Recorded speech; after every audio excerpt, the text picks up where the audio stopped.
Hello, and thank you for joining me again today on the Finding Hope After Loss podcast. Don't forget to subscribe so you don't miss any future episodes. If you like the show, please leave a review or rating on Apple or Spotify. It only takes a moment and really helps the show reach more loss and infertility families. I am doing a free class on September 19th on how to honor and remember your baby. This will be an online class that will cover why it's important to remember our babies, ways in which we can honor and remember them, and how honoring them can help us heal. If you would like more information, please email me at sarah@journeyforjasmine.com or send me a message on any of my social media at Journey for Jasmine. Today I am talking with Jessica Correnti. Jessica is a bereaved mom, a certified child life specialist with over 16 years of experience, and the author of the children's books The ABCs of Grief, Forever Connected, a children's book for bereaved siblings, and the forthcoming book, The ABCs of Grief, Emotions and Feelings. She is the founder and owner of Kids Grief Support. Jessica talks about her experience going through multiple pregnancy losses, including several miscarriages, and the 22-week loss of her daughter, Maggie. Hello, everyone. Today I am here with Jessica. Jessica, can you tell us a little bit about yourself? Sure. My name is Jessica Correnti. I am a certified child life specialist and a bereaved mom. There are probably a few other things that I could add to my title, but I'll leave it at that for now. I know a lot of people in the grief space ask, how did you get into this space of grief? And for a lot of people who work in the grief space, it is their own personal loss stories. And, that is very much why I am here focusing on supporting grieving children, but that's not exactly my full story and how I got here. I, as a child life specialist, worked with grieving families long before I was the one on the other side as the griever. I started my profession in pediatric intensive care units and supporting a lot of families through both death losses and non-death losses, because of course, being in the intensive care unit comes with a lot of grief of all types. Supporting grieving families has always been something that has really been, something that I've been passionate about. And when you're working in that type of profession, you never really think that it's going to be you on the other side until it is. And I was about, gosh, I guess like maybe 6 or 7 years into my career when I then became a bereaved parent. And yeah, it's one of those things, again, like you just don't realize that that's going to be you. I went through multiple pregnancy losses, went through 3 different miscarriages, each one becoming even harder than the next. I think the first one, I had those, I wouldn't say rose-colored glasses, but like a little bit of oh, this is one of those things that happens. Everything will be fine. I'll be okay. Like this is just like something that people go through. And then the second one happened, and I was like, well, maybe there's something wrong with me. And then the third one happened, and I was like, wow, I'm never going to be a mom. Like this is just like what's happening. So for me personally, each one became exponentially harder than the one prior. And I did, then my fourth pregnancy was able to go through and have a live birth, and that baby is no longer a baby. I have a 9-year-old son now, and then had other losses after that as well. So I say it's for our family, it was kind of like this awful pregnancy Russian roulette, where like each time we were trying to get pregnant, we would go through several losses before having a live birth. And after my son was born and we decided to try again, we went through two more pregnancy losses before another live birth. And I think it's with recurrent pregnancy loss, what has happened for me personally is I have a bunch of miscarriages that I had that were in the first trimester, and then I also had a pregnancy loss at 22 weeks. And my daughter, who died at 22 weeks, in a way, she's kind of become like the spokesperson for all of my losses. Um, the experience was very different. Not to say that my earlier pregnancy losses were any easier, but it was just different because I went through labor and delivery with her. I held her, I spent time with her. So I have a very different experience. I have more memories with her. I have pictures with her. So um in a way, she's kind of become the spokesperson for all those babies that I lost. And I talk about her all the time. She's really incorporated into everything that our family does. I mean, if you walk into our house, you can see little touches of Maggie everywhere. Her name's everywhere. There are different things that are like her symbols everywhere with sunrises and sunsets. And we have this little piggy that has become like her little symbol. And you can see these little touches all over our house. So she's very much a part of our everyday life. And I've incorporated her into, um, so many different aspects of my work, including incorporating her into the books that I have produced in the last couple of years too. So I guess I'll leave it at that to start. I could go in a lot of different directions with things, but yeah, that's a little bit about me and my pregnancy loss journey. And because of the situations that I've gone through, I've really focused a lot of my time and energy on supporting grieving children and families. And I ended up opening a private practice to specifically support families like my own that are going through these really big grief experiences. And I love that you're doing that because I feel like often, we talk about how the focus is often on the mom, Mhm. even less support for the dad, but a lot of people don't even think about how it affects the children. Yeah. And I Yeah. think there's a lot of people out there that are really focusing on that. Yeah. And that was a big role in the hospital setting for me, focusing on the children and the siblings that were there. But there's this huge missing link of what happens when the family leaves the hospital, or what happens when the siblings are never able to go to the hospital, whether it's an issue with visitation, if that's even something that is available at the hospital, or if the loss never even occurred in the hospital. That's another thing that might be happening. And then there's also, you know, it might be too far for them to get to the hospital. So there are a lot of different barriers.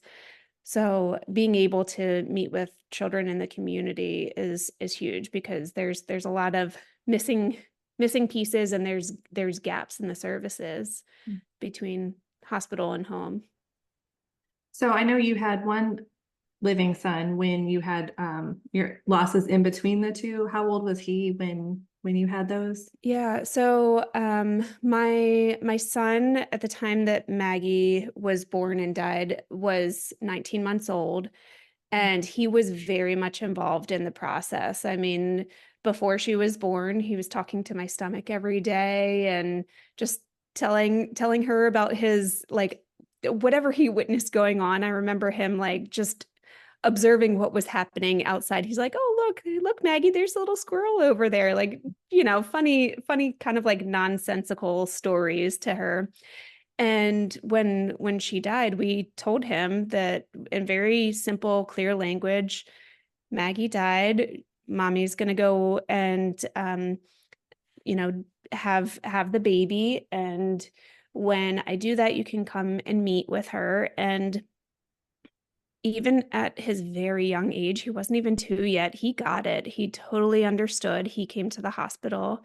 He met her. We have pictures of him holding her. And, I would imagine he doesn't remember that, but to him, he does because he's seen the pictures since he was very, very little. And to him, he says he remembers it. He certainly remembers the pictures, at the very minimum, but that experience of going to meet his sister, who had already died at the time, gave it a very concrete understanding. And without that, I'm not totally sure if he would have understood it quite as well.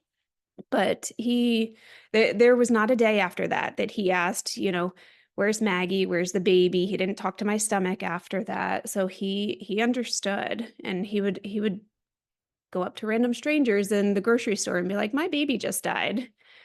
And, as a, grieving mom with your own grief to carry, you're like, oh gosh, all right, I guess we're opening this up to strangers in this, very awkward conversation here in the grocery store. But I had like the two parts of my head where I was like grieving mom on one side and professional on the other side. I'm like, this is normal. This is healthy. This is him processing. But then I'm also like, I don't feel like going here right now because I'm grieving, and I don't really feel like having this conversation with a complete stranger that maybe is going to say the wrong things or ask questions when I'm not really ready for them. And so having those two sides of my brain at times we're in very different places, but I could also acknowledge that too. Yeah, I have to say that's my biggest regret is my son was he was 3 when Jasmine was born, and we made the decision to not have him come up Hmm. there. Just that's just what we felt was best at the Yeah, time. But it's something I like regret a lot now, and I wish I had done it because I yeah, think it would have helped, like you said, to see that concrete like event and like yeah, have that closure. Because now as he gets older, he's, why wasn't I able to go up there? Why didn't I get to meet her? Things like that. yeah. So And I think it's one of those things, like, we make the best decision that we can at the time with the information that we have, with where we are in our own grieving process. So, I hear this all the time from grieving parents, like, I wish I would have had them visit, and give yourself grace too, because you did the best with what you knew at the time. And I think pretty much every grieving parent has something they wish they would have done differently. Even if you had, you know, all the information under the sun, like, we all do. Like, I have certain things that I wish I would have done differently as well. And I had both the professional and, personal background at the ready. so after going through your losses and everything, did it make your job harder for you, or did it give you like more understanding? Uh, well, that's an interesting question, because I think there are certain pieces that were kind of triggering going back into work, because I was still working at the hospital at the time. And then there are other pieces that I think without my own personal experience, I wouldn't have the same understanding and be able to provide as, I don't know, just care that is as just proactive and understanding. And it's just a deeper level. Like, if you've never been through it before, there are certain things that you just don't know about.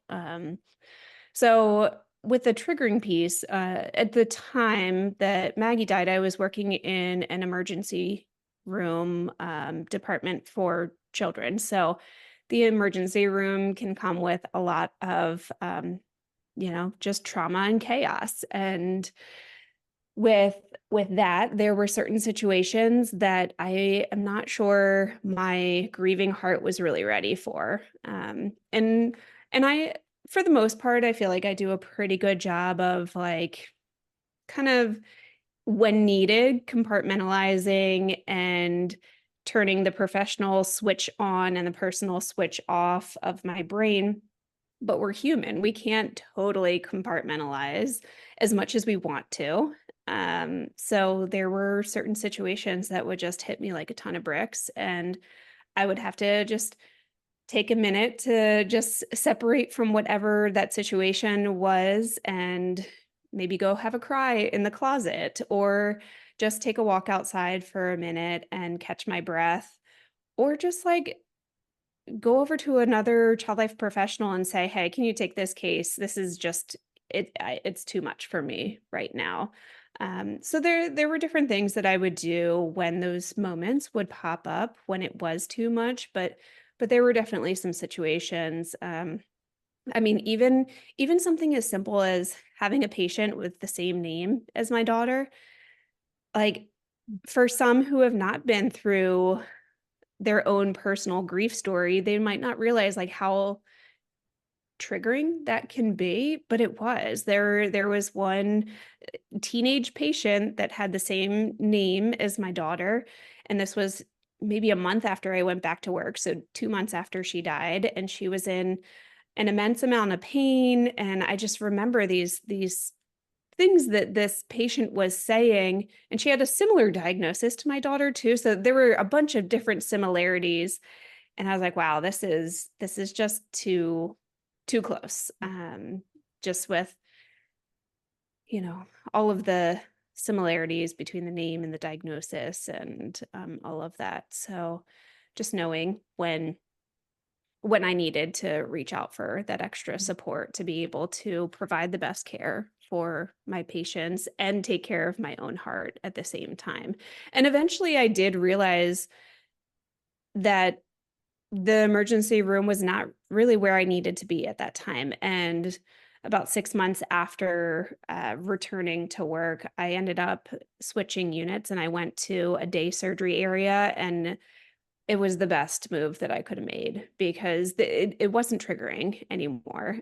Or it was very rare to have that trigger moment. Occasionally, I would have kids with either her birthday or a very similar birthday, and then I would be triggered back into that, "Oh gosh, Maggie would have been this age at this point." And um, so working in the medical environment can have some unique triggers. And as time went on, I figured out ways to manage those. And some of those triggers became less, I guess, less intense or less, it didn't weigh on me as much.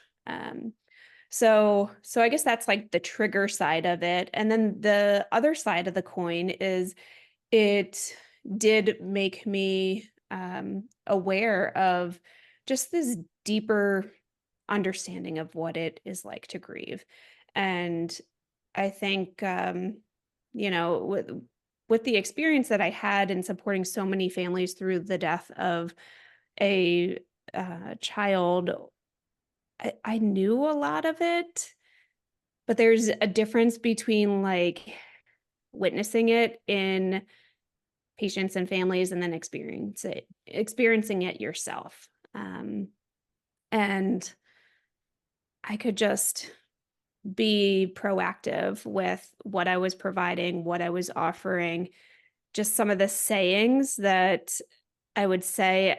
I can't think of any one saying that I regret saying before my own loss, but I feel like some of those, maybe there is one. So, I mean, I guess I remember pre my own loss having situations in the hospital where there was like a pediatric patient who had gone through a really lengthy, painful experience before their death. And I do recall saying once or twice to families, they're not in any pain anymore after they died, which in a way that could be like trying to like silver line their death experience, which of course now I know as somebody who has been through the loss of a child, like that doesn't matter. Like, yes, we love that they're not in pain.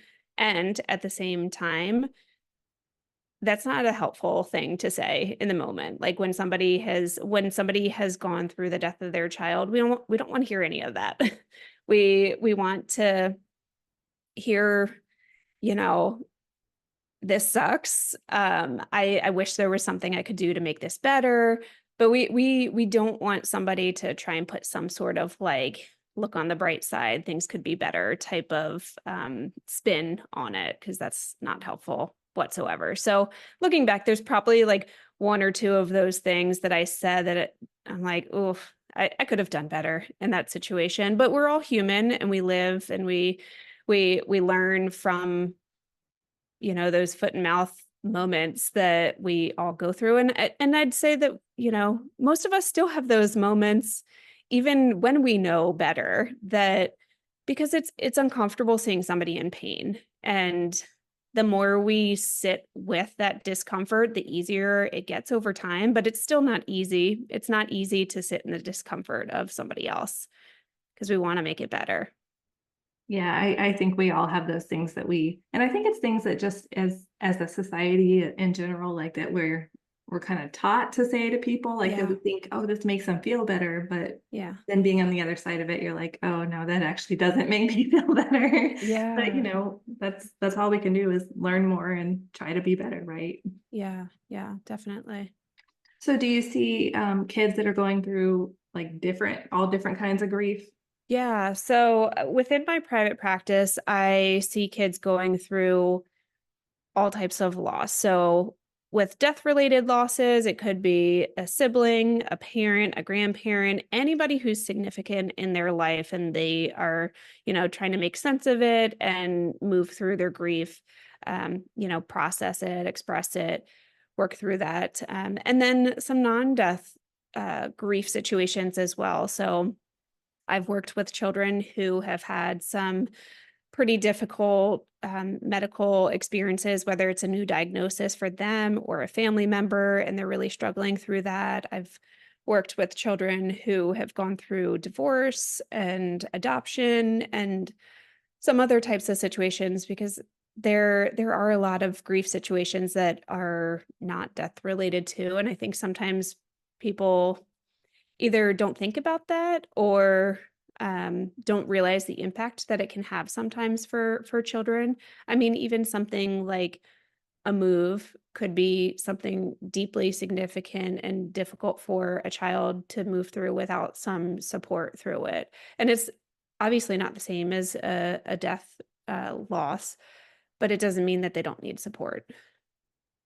That's actually one I was going to bring up because we're moving right now. We're in the process of moving. We're in Georgia now, and we're in the process of moving back to Texas, where we're from. And my son has been kind of going through that with this move Yeah. back and leaving his friends and everything. So yeah, there's Yeah. I definitely a mean, grief there. yeah, their whole life changes. I mean, their friends, their school, their just like their uh like what's their norm with like what their house looks like, what their schedule looks like. I mean, everything changes in an instant. And if we can help them understand what to expect with the move, what's going to be different, what's going to be the same, some things that they can kind of process to like grieve that loss and also things that they can look forward to and help keep them engaged in the process too and involved in everything definitely helps.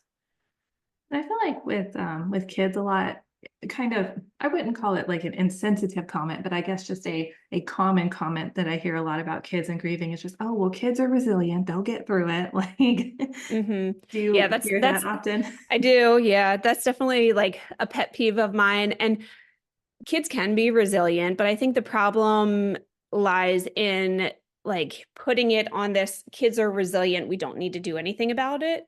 Kids can be resilient, but they don't do that on their own.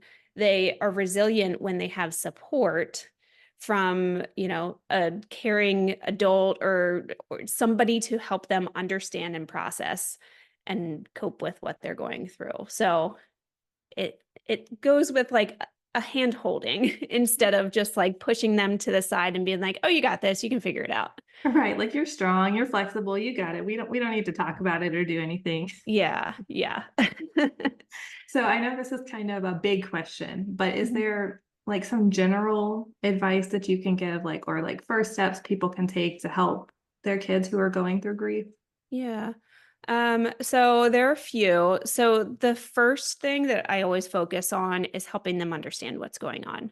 That's the big thing because when kids don't know what is happening in a way that they can understand, they will try to put the pieces together in any way possible. Sometimes the pieces aren't put together in the right way, and that can cause additional stress, anxiety, worry. So, first, we want to help kids understand what's happening. And when we're talking about young children, we want to do this with like very simple, concrete language. So I know that there's all this language out there with like trying to be gentle and saying, I actually just had an email come in earlier this week where somebody was like, we didn't want to use the words the baby died, so we said the baby went home.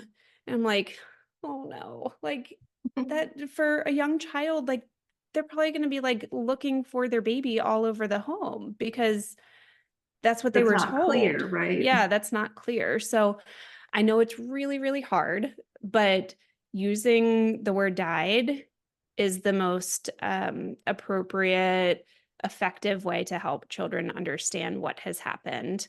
And I get that it's a word that a lot of people are not comfortable using, but that's language that will help children understand what has happened. So, and if there is a reason for, why the baby died, or if we're talking about other death situations, it's helpful to have that too. And you don't have to have like this big long explanation about what happened. It can be a couple of words. So, for me, with my own children, they specifically my now 6-year-old, she asks me all the time, how did Maggie die? How did the other babies die? So I tell her, so for the other babies, um, from what we know, I said the babies died when they were really young in mommy's belly, and the baby wasn't formed correctly. And she's 6, so I don't need to give a ton of information. I don't need to give her a whole biology lesson. Those babies had chromosomal defects. Eventually, when she's a little bit older, I can share more information about that. But, and if she asks follow-up questions about, well, what wasn't formed correctly, then I can give her a little bit more information and maybe share some pictures. But little tiny snippets. And then if they want more information, they'll ask more information. And so Kids are we great at can, asking questions. yeah, they are so good at asking questions. And they're really good at, only going as far as they need it to go as well. So they can be our teacher and our guide for how much information they need. I think where people get a little stopped up is like, well, how much do I tell them? And I always say, just answer the one question that you're asking you, not the other million questions that you think they might be thinking. Just answer the one question they're asking you. And then you can read on their face if they have more questions. I mean, you know your kids. You can tell if like the wheels are turning and they're like, wait, that doesn't make any sense. And you could say, does that make sense to you? And they'll let you know. Right. Um, so yeah, so giving them information. And then the other thing is validating emotions that are coming up, your own emotions, their emotions that you see, giving it a label and making sure that they know that all the emotions that they are feeling and that you are feeling are okay. And I think sometimes people are really hesitant to cry in front of their kids or to show their anger. It's okay to show those things. It gives them permission to do the same. And it really just normalizes all of it. So, there are so many different books out there to talk about emotions and explore them, but also like as it comes up at home, just talking about those things. Like there are so many situations that I can recall in my own house where I was feeling really sad about something related to Maggie, and I would have a tear dropping down my face. And my kids would say, why are you sad, mommy? And I would just let them know, I am feeling sad right now. I'm really missing your sister. And it just opened up such a beautiful space for us to have a conversation about it. And then, it opens up the door for them to talk about their own feelings as well. Yeah, I had a similar thing happen for Jasmine's birthday. I always Mm, cry on her birthday, and yeah, yeah. we always get her a cake and sing her happy birthday. And so I was crying when we were singing, and my son's like, "Why are you crying?" I Yeah. just really miss Jasmine. So for a long time, I was like that. Like, not that I was like afraid to cry in front of them, but I just didn't cry in front of them. But now Yeah. I just like no, they can see it. Like it's okay. Yeah. Yeah. And I think a lot of people wonder like where is that like what is that balance of like being too much, showing too much emotion in front of them. And because there is like a certain balance point. It's not black and white. It's going to be changing all of the time. But if your children are like always supporting you and your own emotions, that's when it's like a little red flag. But showing your own emotions and having those brief periods where they're coming over and putting their hand on your shoulder and asking you questions and like giving you little, hugs and love. Like that's normal, healthy, definitely okay. Yeah, I always like to think as long as you're not like falling apart in front of them every day, Yeah. then I think it's good. Yeah. And I think it's a teaching opportunity too. Like, what do we do with these big emotions? And they, when kids can see what their caregivers do to support themselves, whether that is like having a cry and then looking at pictures or having a cry and then going for a walk or, whatever you do to move through that feeling is a teaching point for the kids too, to be able to know what to do when they have those emotions that come up. So I know we've kind of talked about it a little bit, but were there any other like particular things that helped you with your grief after going through your losses? Um, Gosh, a lot of different things. And it's like really changed over the months and years. I'm like 7.5 years out now. So it's very different now versus in the early months. I remember in the first couple of months after Maggie died, every single night after we got my son down to bed, I would sit in the chair with a cup of hot tea and I would write to her. I had this little journal that I um, started a couple days before she died. I knew that she was going to die, and I just started writing to her. And it was like this instinctual, deep connection that I just needed. And then one day it kind of evolved, and I just had conversations with her in my mind and didn't really feel like I needed to write out to her anymore. And then that evolved to doing volunteer work and creating support groups for a long time. I led support groups for bereaved moms where we all came together in community and just talked about our babies and our stories and just how grief was showing up for us at the time. And that was really healing.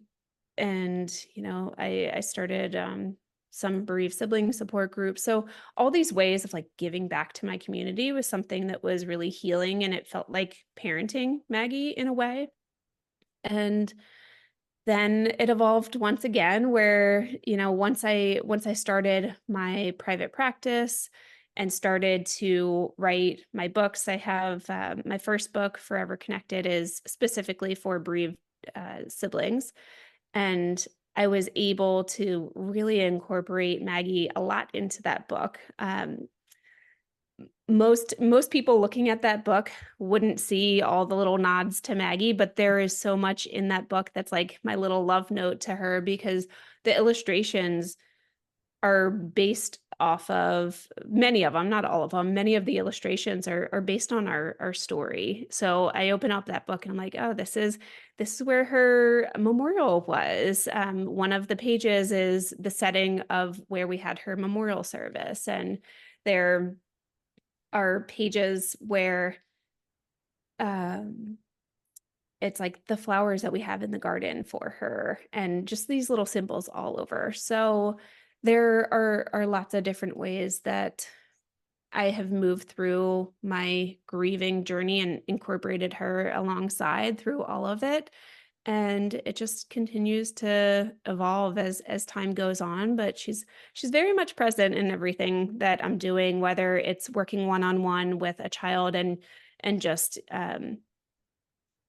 being present for where they are in their own grief story, or writing my next book and incorporating Maggie's little piggy into the illustration. So lots of different ways, and I don't know where it will go as the years progress, but I know that she'll always be present in the work that I do. I love that you have those little ways of incorporating her that, it may, like you said, it may not be obvious to everyone, but so it means so much to you when you see it. Yeah. Yeah, for And sure. yeah, grief is definitely a evolving journey. Like we Hmm. find ourselves doing all kinds of things that maybe we didn't initially see ourselves doing. It can like completely shift your life for sure. Oh yeah. Yeah, for sure. So you've written just the one book, or you've written more books? So I have several books now. So I mentioned Forever Connected. That's for bereaved siblings. There's a Spanish version of that as well. So anybody who's Spanish speaking, that is a great book to get. It's called Por Siempre Conectados. I don't speak Spanish, but I have a wonderful translator who does. And then I have a series of books called the ABCs of Grief series. The first book was published in February of 2024, so it's a few months old now. And the ABCs of Grief, the first book is all about what is grief, what does it feel like, what does it look like, what are situations that we can grieve, and it does all of this through walking through the alphabet. So it takes a really complex, nuanced topic, because the word grief is full of so many different pieces, but it takes that and it breaks it down into very simple, digestible language for a child. So that is the first book. The second book in the series, I won't spill the title yet because I haven't released that yet, but it is part of the ABCs of Grief series. And my illustrator and I have been going back and forth over the last week with edits for the sketch phase of the illustrations. I just gave her the final approval to go onto color. So that's an exciting milestone. So we are anticipating that this book will be ready to ready to hit the printers like late 2024, and it will probably get out to homes early 2025. But with the first ABCs of Grief book, I did a Kickstarter to then be able to afford to do an offset print, which is, fancy publishing words for like the highest quality print that you can get. And I anticipating doing the same thing for this second book in the series as well. So if That's super anybody is exciting. following along, you can certainly follow that process. I love sharing the process of how everything is going on my Instagram, so people can certainly follow along and see where I am in the process, because I'm learning as I go.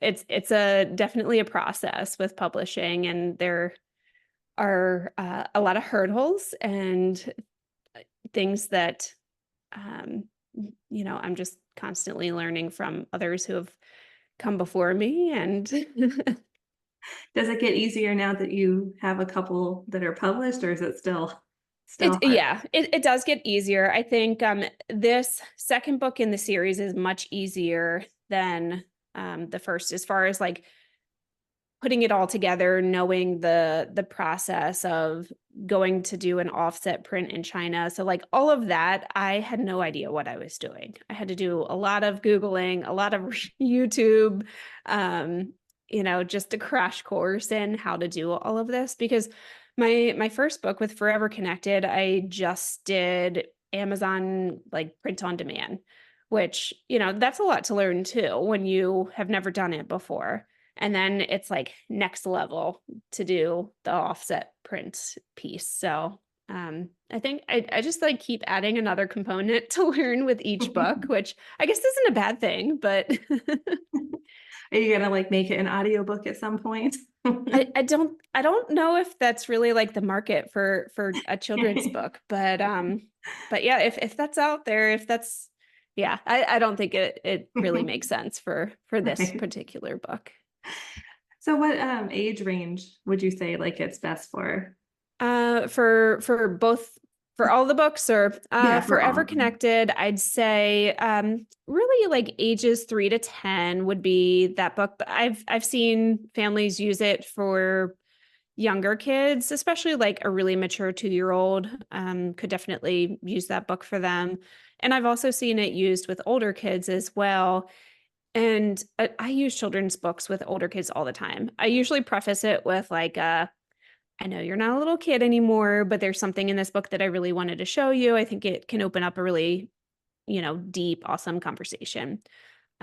With the ABCs of grief, I'd say anywhere ages 3 and up. I've had a lot of teens using the book.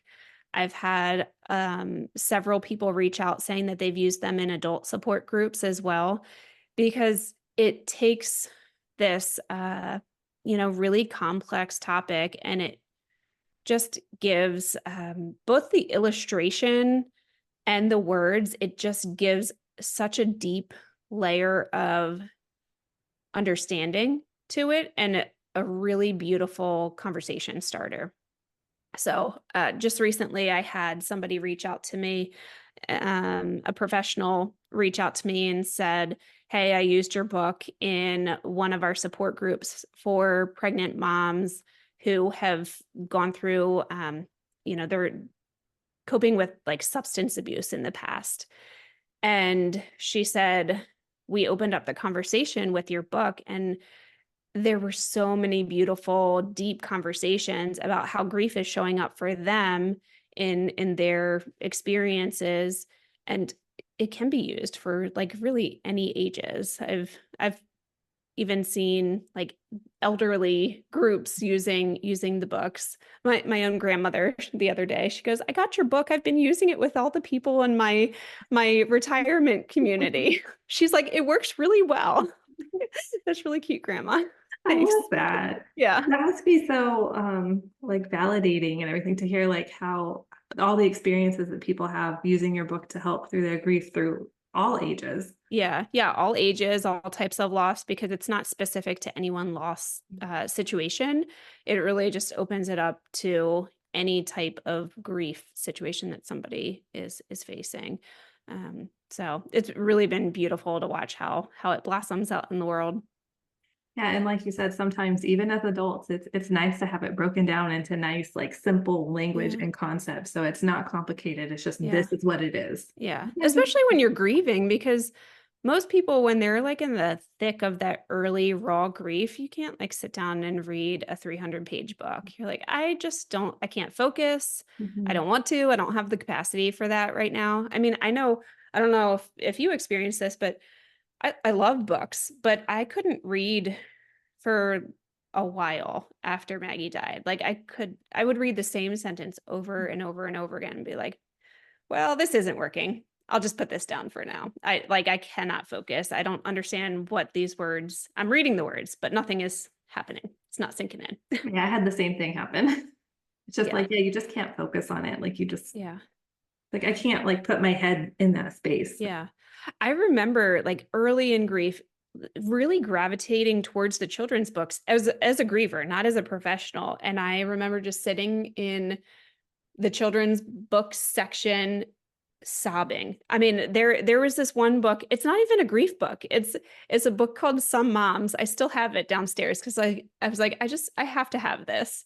It's a book of like who moms are and like how they support their children in different ways, and like some moms are fun moms and some moms are problem solvers. And I remember just sobbing in the library reading this book, because I was like, oh, that's like, I'm a mom to Maggie still. It looks very different. And the specific page that I started sobbing is Some Moms Give You Wings. And it was a little piggy in the plane. I'm like, okay, we're just gonna get this, and I'll like, you know, gather my tears, and we'll just carry this home with us. I love But that though. Yeah, it's it doesn't even have to be like directly about grief or loss or whatever to just trigger that in you. It can be something so simple you didn't even expect. yeah.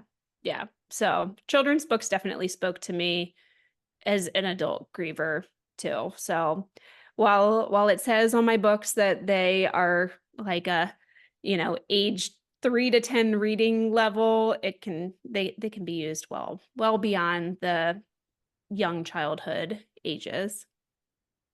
So, is there any other advice or anything else that you want to share or add?